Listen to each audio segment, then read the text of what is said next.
बिस्मिल्लाहिर्रहमानिर्रहीम। अस्सलामु अलैकुम, मैं हूं सफिया खान। शामिल करते हैं हेडलाइन। डीजी नेब लाहौर शहजाद सलीम के टीवी इंटरव्यू पर अपोजिशन रहनुमा तिलमिला उठे। कौमी असम्बली में तहरीक इस्तेहकाक जमा करा दी। शाहिद खाकान अब्बासी नेब पर अरकान असम्बली पर मीडिया ट्रायल का इल्जाम। कहा ये सब चेयरमैन नेब की हिदायत पर किया जा रहा है। अगर ऐवान के वकार का तहफ़्फ़ुज़ नहीं कर सकते तो बता दें। फवाद चौधरी बोले अपोजिशन स्पीकर को डिक्टेट नहीं कर सकती।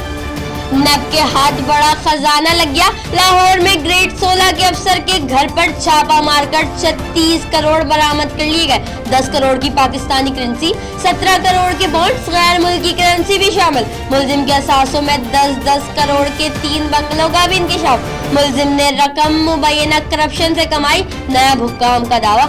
आमदन से जायद असासों का केस, हमजा शहबाज की नेब लाहौर में पेशी। कारकुनों ने फूलों की पत्तियां निछावर की। नेब हुक्काम की 2.5 घंटे तक तफ्तीश। रमजान शुगर मिल के लिए सरकारी खजाने से अखराजात पर भी पूछगछ।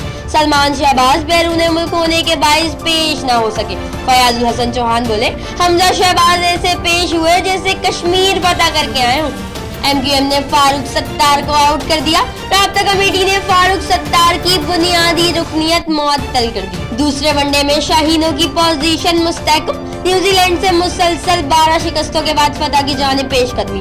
फखर जमान की 50, मामूल हक के सर पर बॉल लगी, जख्मी हुए, अस्पताल मुंतकिल। फिलवक्त इतना ही। मजीद खबरों और अपडेट्स के लिए विजिट कीजिए हमारी वेबसाइट csnlive.tv। इसके अलावा आप हमें ट्विटर और फेसबुक पर भी ज्वाइन कर सकते हैं। देखते रहिए CSN।